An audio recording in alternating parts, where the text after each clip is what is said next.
মালদার মোথাবাড়িতে দুই পক্ষের মধ্যে অশান্তি, ঘটনাস্থলে বিজেপি যাওয়ার পর তুলকালাম। ইংরেজ বাজারে বাধা পুকুরে পথ অবরোধ ঘিরে ধুন্ধুমার, পুলিশের লাঠিচার্জ, শূন্যে গুলি চালানোর অভিযোগ। তুলকালাম পরিস্থিতি, মোথাবাড়িতে দুই পক্ষের মধ্যে অশান্তি, ঘটনাস্থলে বিজেপি যাওয়ার পরই তুলকালাম। ইংরেজ বাজারে বাধা পুকুরে পথ অবরোধ ঘিরে ধুন্ধুমা, পুলিশের লাঠিচার্জ, শূন্যে গুলি চালানোর অভিযোগ।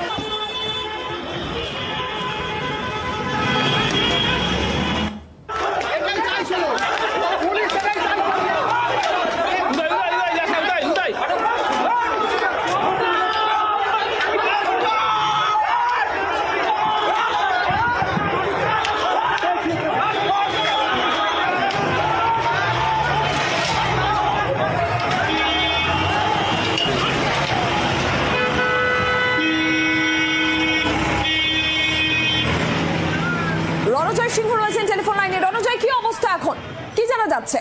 নিরঞ্জন, এখনো পর্যন্ত পরিস্থিতি স্বাভাবিক হয়নি। বিশাল পুলিশ বাহিনী ঘটনাস্থলে রয়েছে এবং বিশাল মানুষ এখানে জমায়েত হয়েছে। মূলত মোথাবাড়ি ইস্যু নিয়ে এইখানে পথ অবরোধে সামিল হয় এই এলাকার বাসিন্দারা এবং সেই সময় একটি পথ দুর্ঘটনা ঘটে এবং তারপরে কিন্তু এলাকার বাসিন্দারা উত্তেজিত হয়ে পড়ে এবং পুলিশকে লক্ষ্য করে ইট পাথর শুরু করে এবং এইখানে যারা দায়িত্ব ছিলেন পুলিশ যারা ছিলেন তাদের অবরোধকারীদের পুরাতন আন্দোলন পথ ধরে নেওয়ার জন্য আবেদন করেন, পথ বস্তু করার জন্য তারা ব্যবস্থা করার চেষ্টা করেন। সেই সময় পুলিশকে লক্ষ্য করে ইস্পাতকে শুরু হয়, বচনা শুরু হয় এবং পাল্টা পুলিশ লাঠিচার্জ করে।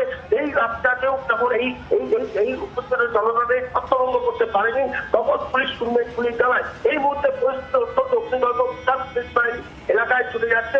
এখনো পর্যন্ত এই জাতীয় সড়ক অবরোধ করার চেষ্টা করে এই বিক্ষোভকারীরা, তাদের সরিয়ে নেওয়ার চেষ্টা করছে পুলিশ পাত্ররা এবং এই এলাকার এই ফলে কিন্তু যান চলাচলে বিঘ্ন করেছে, যানজট হয়ে গেছে এবং যানজট মুক্ত করার চেষ্টা করছে পুলিশ পাত্ররা। রণজয়, ধন্যবাদ তোমাকে। রীতিমতন তুলকালাম অবস্থা, ইংরেজ বাজারের বাধা পুকুরে পথ অবরোধ ঘিরে ধুন্ধুমার, পুলিশের লাঠিচার্জ।